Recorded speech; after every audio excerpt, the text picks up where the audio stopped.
I am the Research and Data Strategist for the network of the National Library of Medicine Region 2 office, which is based in Charleston, South Carolina at MUSC Libraries. As Javier said, he'll be monitoring the chat. And if you have any questions, please put them in the chat, and we will also have time for questions towards the end of this session. And this webinar also provides MLA CE as well as credit towards the data services specialization, and we'll be providing that information at the end. Okay, so the general objective for this webinar is to talk about data services and how to get started with it from both the perspective of those in libraries and those interested in working in data services. So our learning objectives for today include, upon completion, attendees will be able to describe the common types of research data services offered in health sciences libraries, to explain the current trends and challenges in data services, and determine next steps for their practice.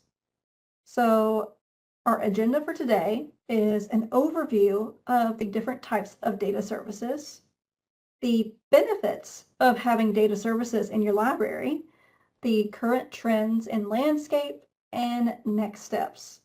Now, let us know if you have any technical issues, and we will also be happy to assist. We do encourage everyone to stay muted unless you're going to ask a question, because we do this to minimize the background noise. So let's get started. What is research data services? Currently, data services can be seen as two fairly distinct tracks. One is data management and curation, which deals with things like file naming conventions, data organization, metadata, sharing data through repositories, and data discovery. They also are working within and influencing institutional, funder, and publisher policies around data sharing. Data storage and data ownership. The data science and data literacy track deals with skills for analyzing data, including programming languages, data cleaning, and data visualization. They are also working within and influencing institutional policies around permitted software, storage solutions, and computing. It's important to note that the broader environment around data and research is constantly evolving, and this will, of course, affect the support services needed. So while the idea of these two distinct tracks makes sense right now, that may also change. Another area in which many data services librarians have provided support is scientific reproducibility. One aspect of reproducibility is being able to run an experiment with the same methodology as a previous experiment and get results that are not the same as, but consistent with the original experiment. Another aspect is to be able to take the same data, run the same analysis, and get the same results. Reproducibility is an area that encompasses both tracks, the data management side and the data science side. For example, good data management will result in well-documented data, which will facilitate more efficient data cleaning. And it's important to note that while these two types of data support have points of interaction, the skill sets for these tracks are very different, and many data librarians will stick to one of these two tracks.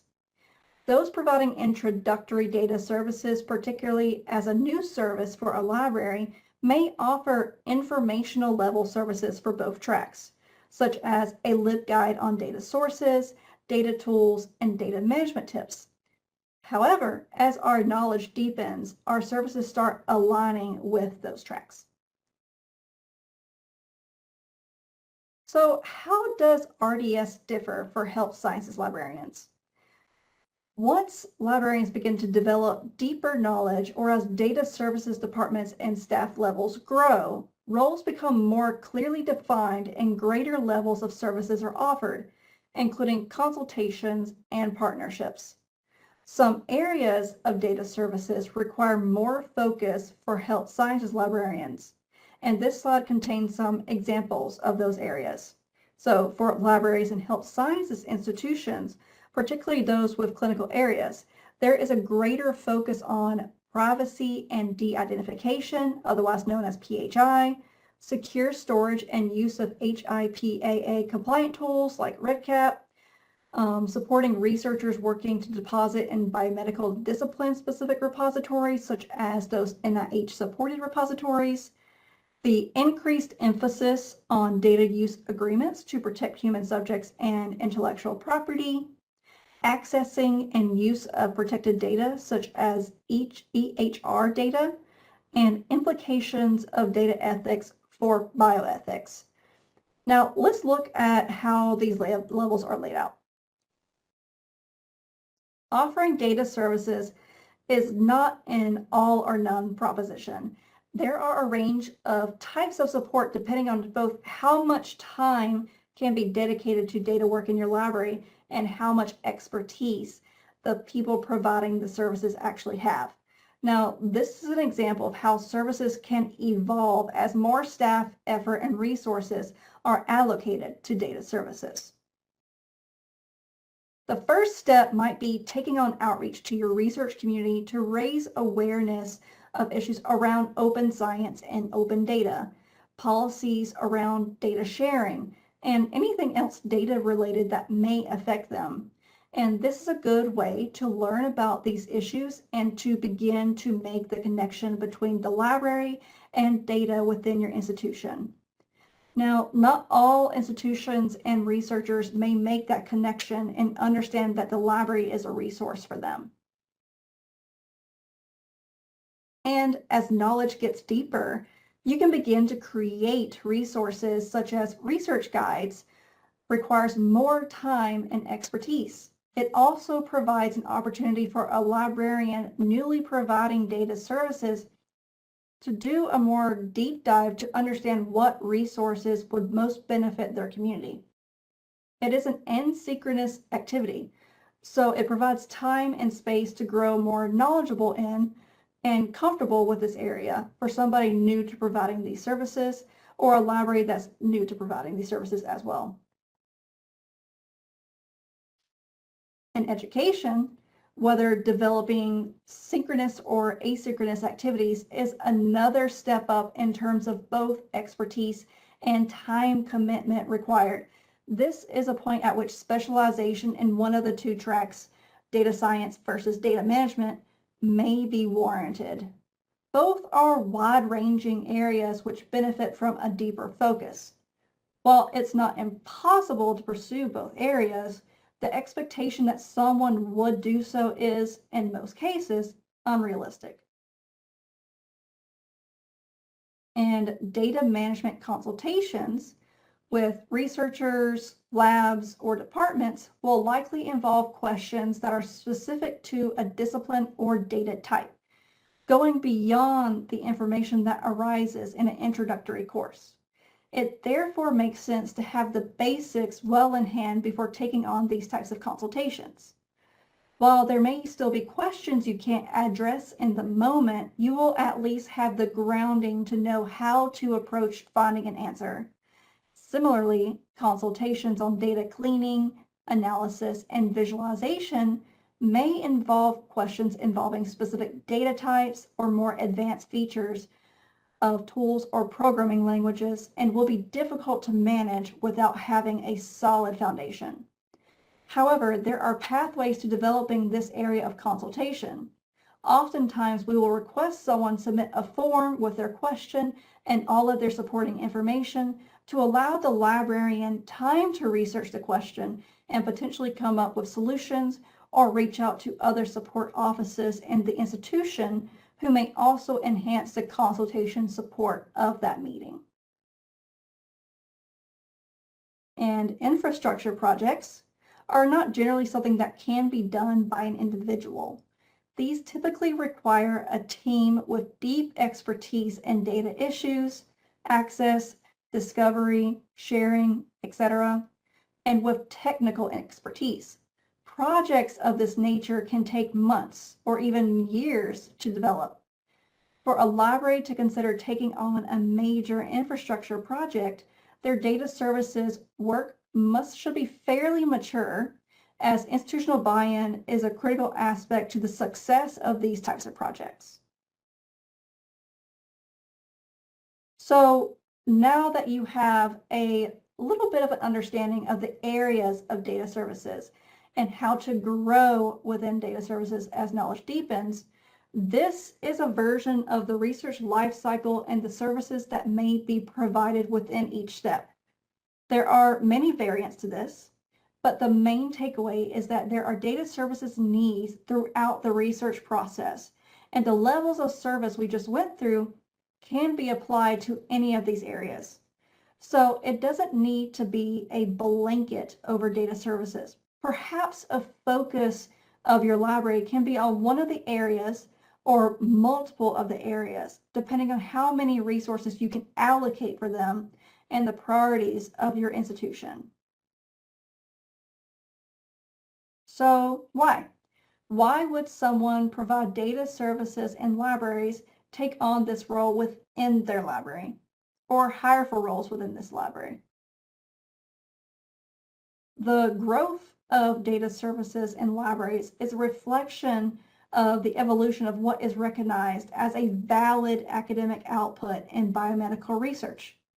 When this is confined to books, conference papers, and journal articles, services such as searching, systematic review collaborations, cataloging, and content management are ways that libraries support these academic outputs. Data sets have increasingly been accepted as an important type of academic output and have been accepted as an output that can be included in an NIH BioSketch since 2015. Now, data sets are much more complex than journal articles or books in many respects. They can consist of different data types, different file types, including proprietary file types. The size may run to terabytes, petabytes, and beyond, and they may lack the necessary metadata to be reused. So the support needed to ensure the preservation, discovery, and reuse of data is correspondingly much more varied. Some of the ways that data sets can be supported as an academic output is providing training and assistance to ensure that data is collected, analyzed, and documented in ways that ensure that the resulting data set will be FAIR, which stands for findable, accessible, interoperable, and reusable. Software has also become more recognized as an important academic contribution. Supporting software as an academic output serves two purposes. First, research reproducibility requires that any software used in data collection, cleaning, analysis, or visualization is fully documented. Second, this documentation is needed so that others can use the software, thus increasing its impact. There's a lot that's going on in terms of making data available, making quality metadata, and having things being machine actionable, as well as supporting software and even making research software FAIR as well. So the role of libraries should be to support preservation and access to all academic outputs, even as their nature has evolved, rather than only just the outputs that were traditionally accepted at a given point in time. So that's just a quick overview of kind of the history of research data services and some of the roles within research data services. And I will also pause here for questions.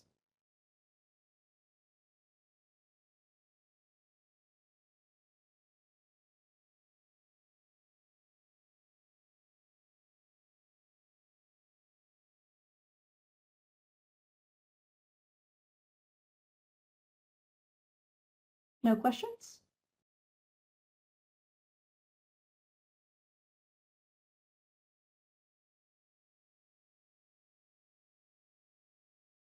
Oh, we got one. All right, I am curious about data literacy for academic libraries. Tracy says not specifically to health. What do you want to know about data literacy for academic libraries, Tracy?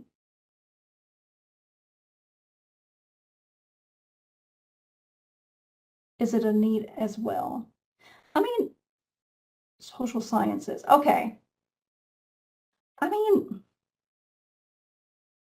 data literacy to me, I think is a need um, for an academic library, especially depending on like what disciplines you have.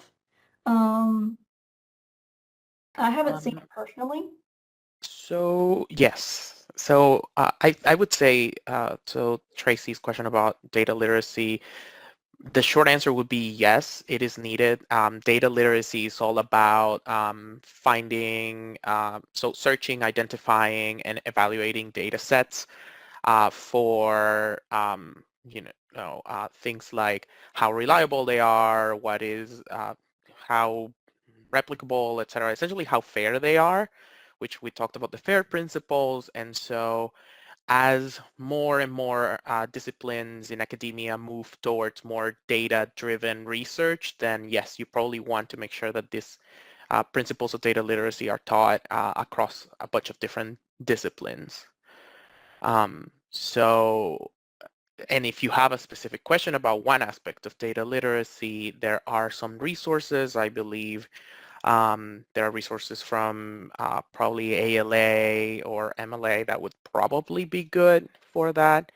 But yes, that's probably a topic that we would touch in a different webinar. Yes. If it's specifically for social sciences, I'll look at ALA first before I look at MLA, just because MLA is going to have more about the health data literacy. Okay. Any other questions?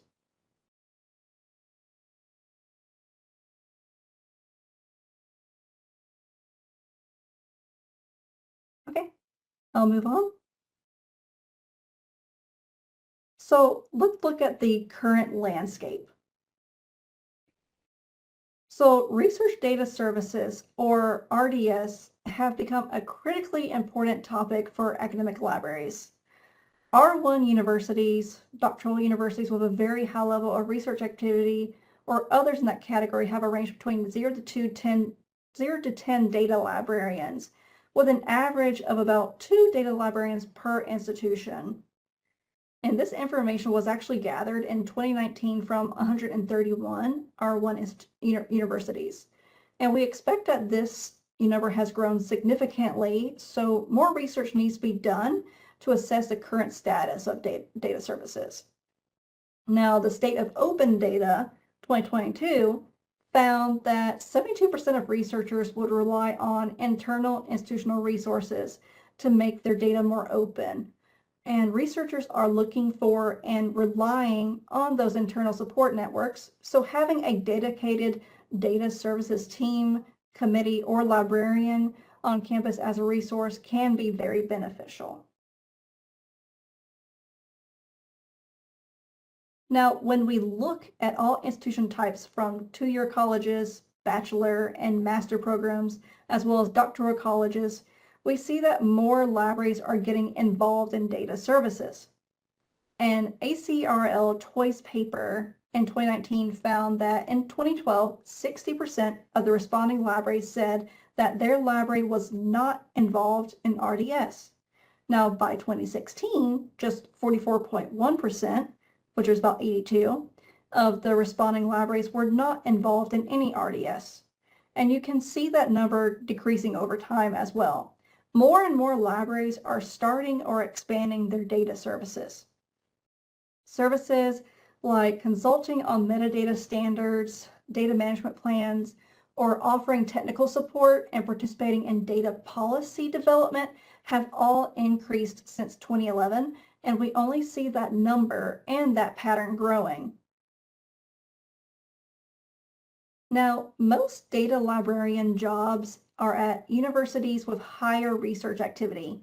However, a growing number of libraries of all types, including public libraries, are seeking to provide data services. In addition, those jobs aren't solely about data or data skills. Like most library jobs, outreach, making inroads, making connections are a big part of the job.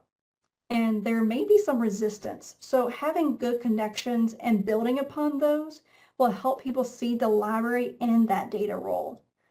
You may have had the best data resources around, but you still need to make those connections across the campus and get buy-in from your faculty and researchers in order to be successful.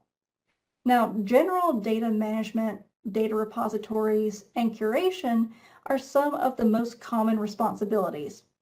But it really depends on your institution and how data services would fit into the library's mission and work, as well as the needs for your institution. And many data librarian positions still looked for traditional LIS skills like instruction and public services. I think this just goes to highlight that data skills can always be learned. They don't necessarily need a hard sciences or a data intensive background. And if you look at Federer's publication from 2018 called Defining Data Librarianship, it offers more information about this as well.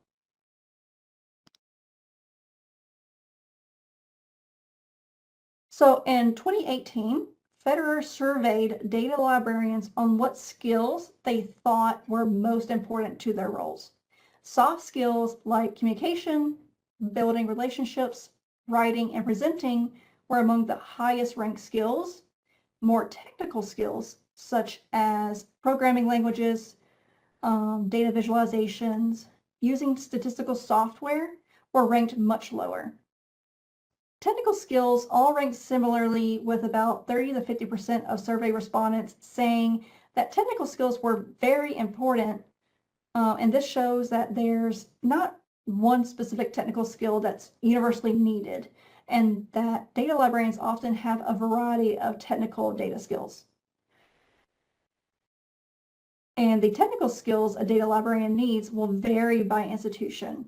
Having the aptitude and willingness to learn is probably more important than knowing a specific software or a specific coding language. Again, much of what a data librarian does will be outreach and networking of researchers. So people skills and communication skills will often be just as important. Now let's look at the trend that we are calling the Great U-turn of 2022. While data services initially focused on management and curation, technical skills in coding, data literacy, cleaning, and visualization became progressively more in demand. However, the release and implementation of the NIH DMSP policy prompted a need for more research data management and support, including in libraries that weren't providing data support whatsoever initially. Researchers wanted more help with data management, but coding and technical skills are still in demand. In August 2022, the Nelson Memo addressed free, immediate public access to federally funded research. This puts emphasis on open access and fair data principles. There continues to be a push for open data practices, so that needs to be incorporated into research data support. However, there's all kinds of data, so there's a need for all kinds of data librarians and data services. As we show from the visual here on the screen, there's a constant push and pull in terms of what is prioritized. So, continuing on the path to open data, more funders are starting to require that data be shared openly. Many publishers, such as PLOS and Nature, ask researchers to share their data, with many others moving more to support open data practices. Efforts across Europe, Latin America, and China are also moving towards more open data practices. So this change is taking place globally. Now, the State of Open Data 2022 notes that NIH continues to invest in a robust data ecosystem, one where its policies and activities keep pace with evolving scientific technologies, opportunities, and stakeholder expectations. The NIH continues to partner with organizations like DataCite, the Federation of American Societies for experimental biology, and the Data Curation Network to support fair and open data. The new NIH DMSP is just one of many steps moving towards more open data practices. That is to say that open data, open science isn't really going anywhere. The need for skilled librarians that can speak to these topics and support open data at their institutes will continue to increase in the coming years. All right, so next we will talk about next steps for librarians interested in going into data services and next steps for library leaders looking to recruit data librarians or begin those roles within their libraries. First, we will talk about the different specialties data librarians can pursue. So if we remember earlier, we mentioned there are two tracks in data services. First, we will discuss the data management tract. The titles and roles vary in this tract, of course, but in general, data management librarians will advise on data organization, curate data to be shared, develop metadata to maximize discovery, teach research data management, assist in writing or reviewing data management plans, assist in identifying appropriate repositories for data sharing, and teach or consult on use of data collection software. So data science and data literacy librarians teach and offer consultations and use of data, including coding, surveys, and data cleaning.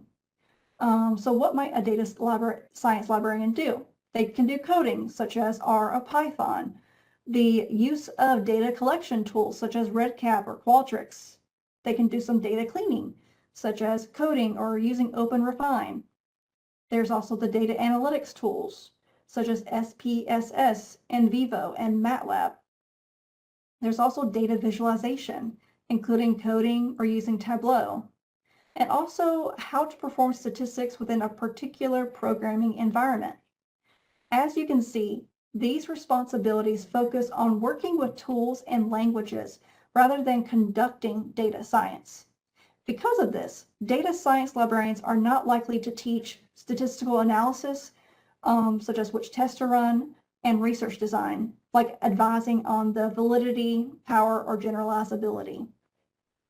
They also don't teach machine learning techniques.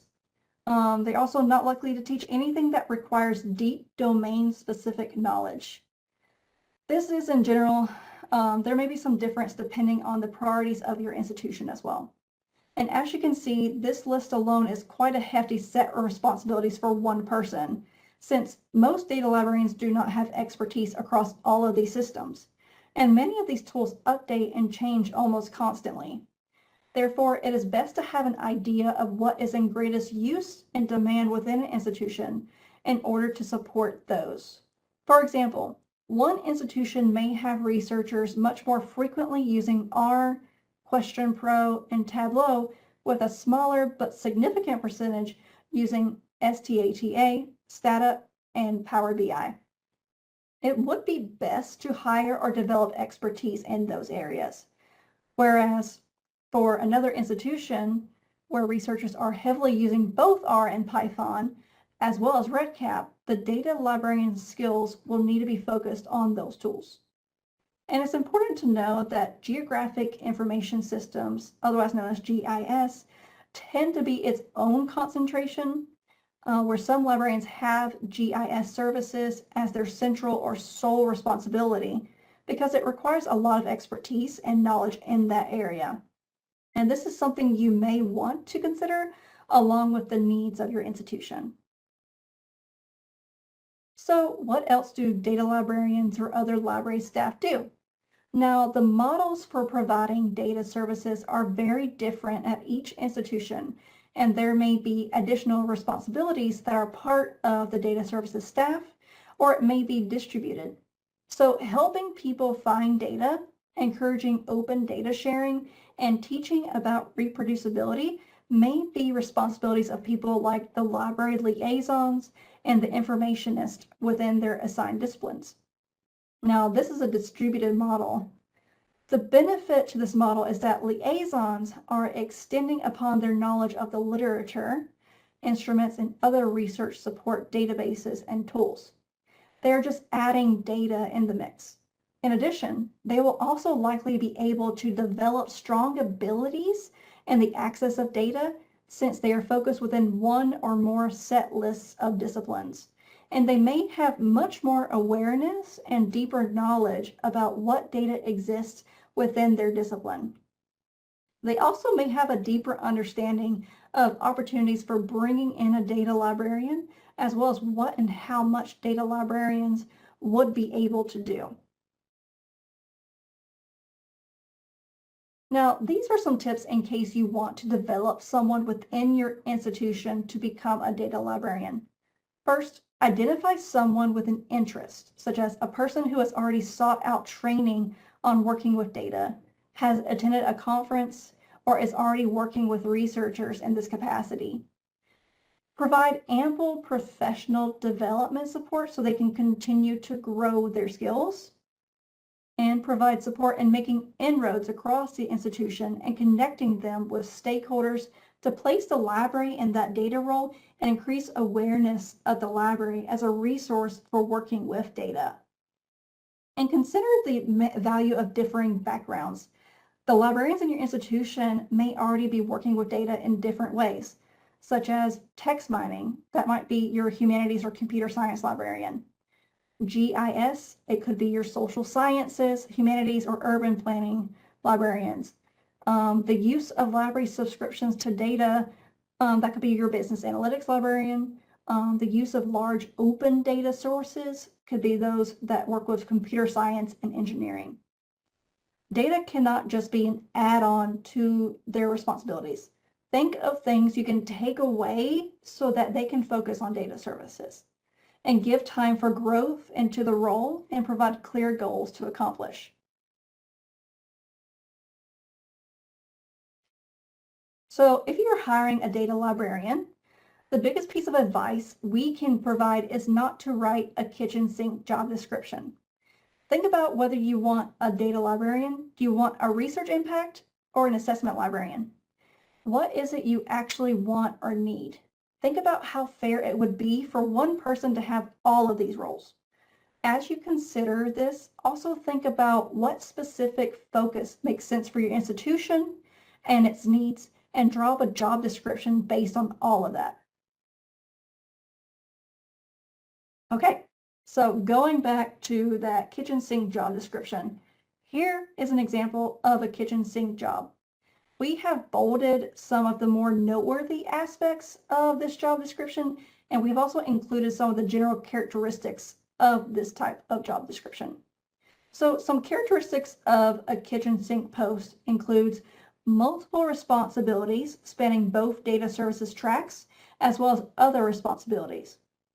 We can see data management, data curation and preservation, as well as support with data analysis, creation, and visualization. They're also teaching data literacy and data management.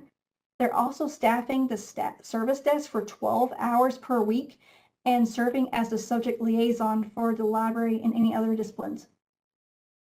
There's also a large list of required technical skills and software, including R, Python, Power BI, or Tableau. There's also no salary listed, or salary is not commensurate with responsibilities. It is unclear how the position works within the library, or the position might be in an ill-fitting department. In this case, you may see that this position is part of the reference department, which may or may not be made for that role. You can obviously assess that for your own library and decide where a data librarian makes the most sense. So let's switch over to an example of a good job description, good job posting.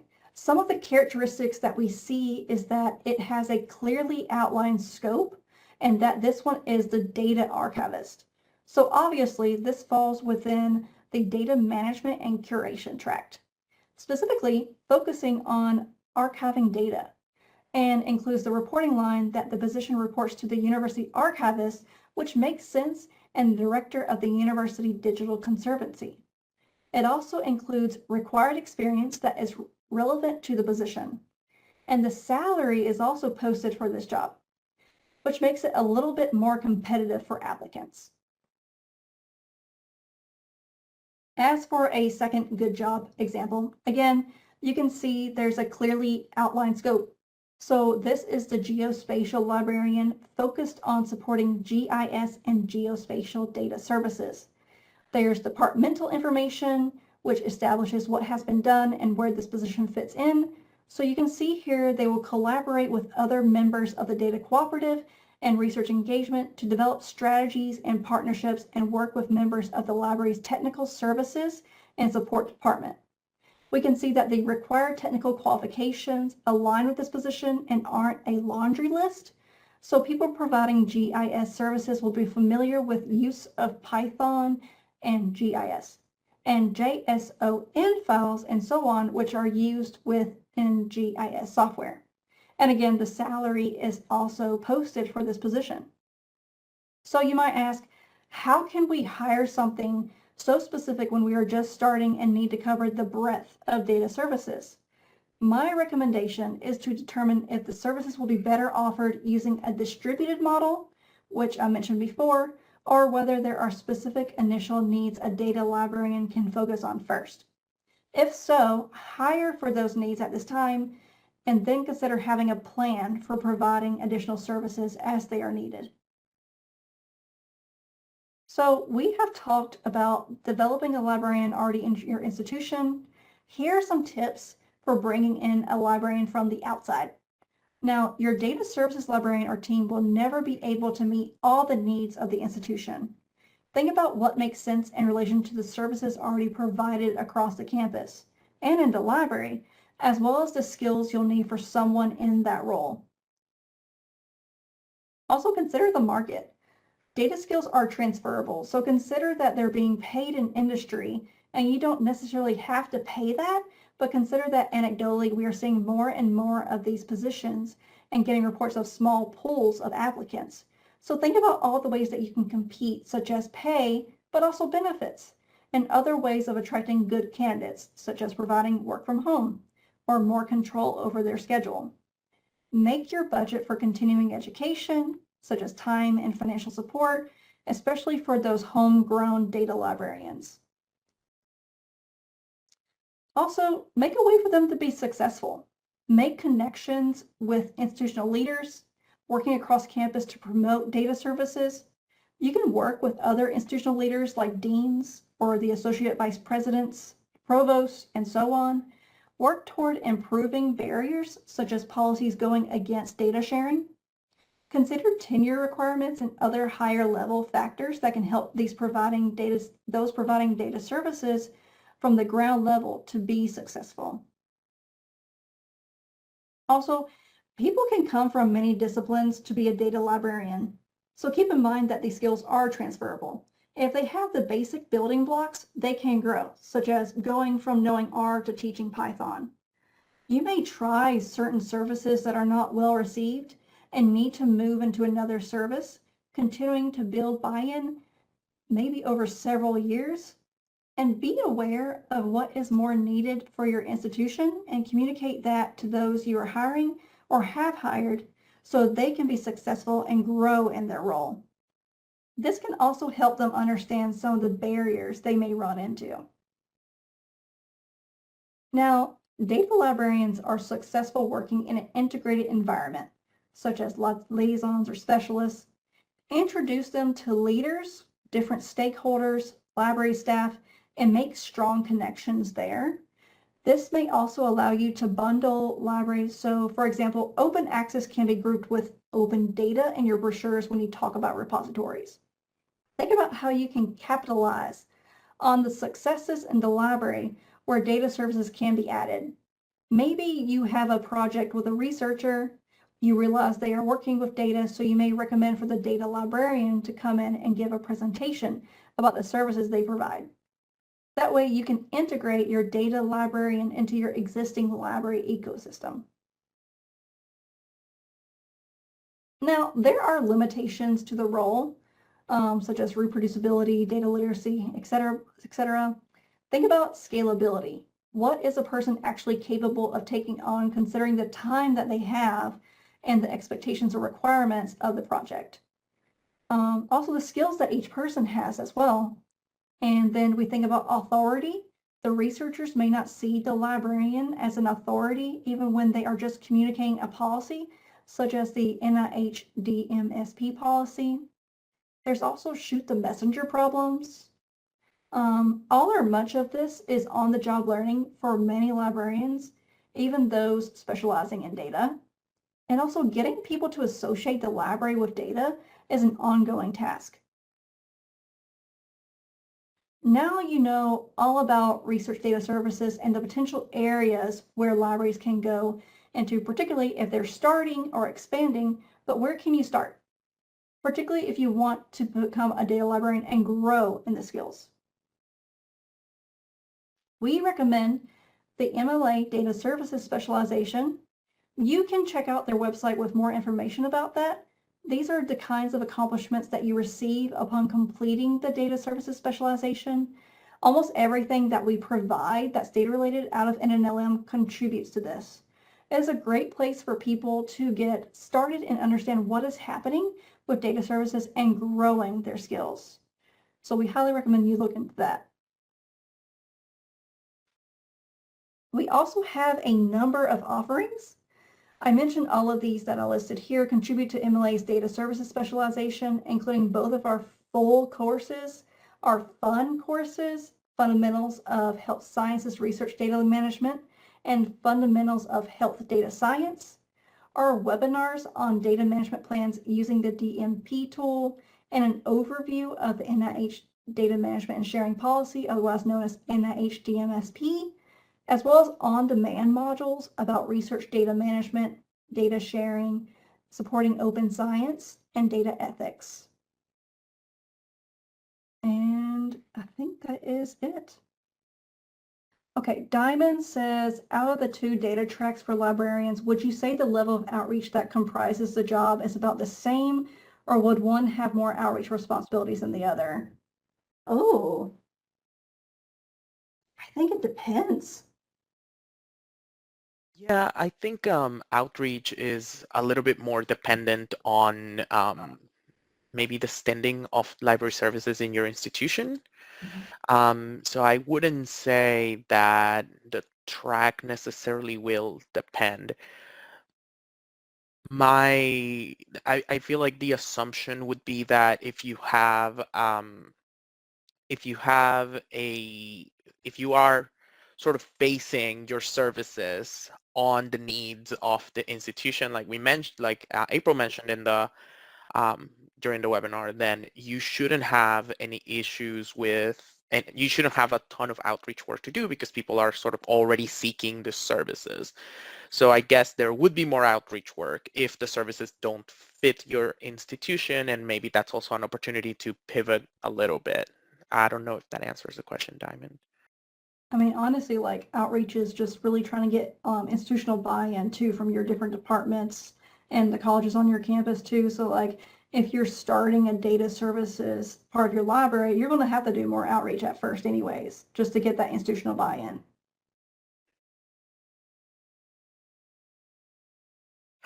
Another question, is there strategy going forward of how to incorporate AI usage in our libraries with platforms that have a higher percentage of verifiable data sources?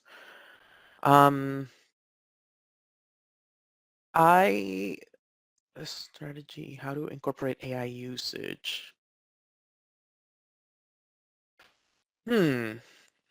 I don't, are you asking, Julia, if there's maybe like a centralized strategy, or because my perception right now is that each institution is using AI in ways that they deem acceptable.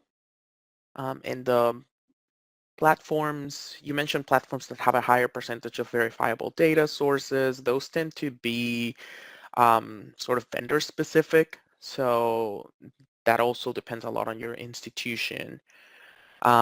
Involving training possibly from the NLM, I'm not entirely sure. At NCDS, we do not have any classes in the future, we did do a short course a couple years back on AI usage, and I think it's actually about AI more broadly. So you can find that in our website. If you go to the NCDS website, you can find the recordings from for that class, and I believe that's one of the offerings we have had about artificial intelligence, but you can also maybe take a look in the NNLM website and see. But at this point in time, I'm not entirely sure about any specific strategy that I can point you towards from NLM. I mean, there's so many trainings nowadays and conference presentations on using AI in the library world too. Like the Charleston conference 2 weeks back was a lot was on AI and how to incorporate AI, and it was a lot from the vendors too that had given presentations. So I would really look into like what trainings are out there from the vendors that you use and what platforms you use too, because a lot of them are incorporating AI. So you have to look at how your institution's AI policy is in consultation with what your vendor is using for AI and see how those fit, if that makes sense. Agreed. Um, we also have a question on in the Q&A page. It says, to what extent are LIS academic tracks adapting to help new librarians acquire these skills? And I'm assuming, yeah, that's talking about grad school. Do you have any information on that, April? I have an idea, but I you can have an go first if idea. you want. So I've been out of school for, I don't want to reveal my age, over 5 years now. Um, but LIS is constantly evolving, and LIS education is. A lot of them are incorporating, I've seen a lot of leadership and management stuff, a lot about like building resilience too, depending on like what kind of crises or disasters happening in your community and like what kind of library you're serving. There's lots of different tracks depending on the type of library. Tracy just said UNC Chapel Hill SLIS just merged with the data science. I've seen a lot of interesting articles about that actually, and I don't know if I can say anything about that. But data is being incorporated more into libraries, and I've seen more LIS programs talk about AI and data and how to incorporate it, because that is one of the benefits of libraries that have been, like, libraries have been around forever. They have been around for over 50 years, over 100 years, and we're constantly adapting to changing times, changing technologies. So obviously, like, there's going to be trainings, there's going to be more adaptations for LIS education as well. Oh, Allie said she graduated from her MLIS in 2020. Yay. Data organization and data management track. So like there's so many different tracks nowadays for LIS education. Like I got mine from the University of South Carolina and Columbia, South Carolina. I have friends that went to Illinois or different schools around, Rutgers, like University of Washington. Everyone's program is a little bit different, but a lot of the foundational stuff is still taught. But you have like the different tracks you can go into. And then we have so many opportunities for professional development too.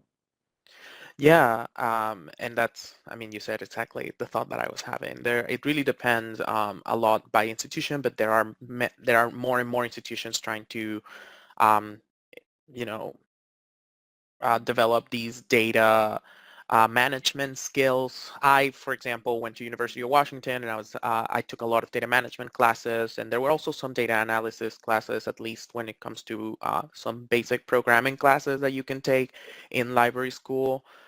Those were available to me, and that's something that I am assuming it's a fairly recent development compared to some of the other more traditional or other forms of academic librarianship. Um, the other thing that I would like to add is that there are also, yes, other professional development opportunities. For example, the webinars that are offered here through NNLM. Also, NCDS has an internship program. That's actually how I started, is an internship program for data librarianship. And so I guess what I'm trying to say is that even if your LIS program does not necessarily offer classes on data services or data management, you can obtain those skills in other places. And there are sometimes you can find other opportunities out there if you're really interested in becoming a data librarian.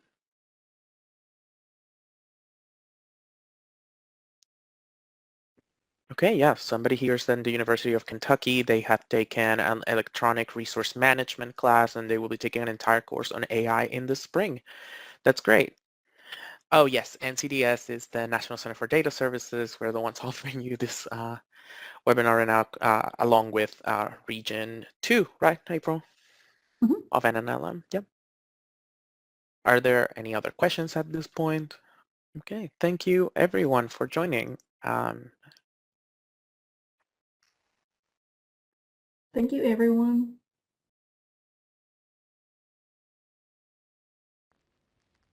Thanks for watching. This video was produced by the network of the National Library of Medicine. Select the circular channel icon to subscribe to our channel or select a video thumbnail to watch another video from the channel.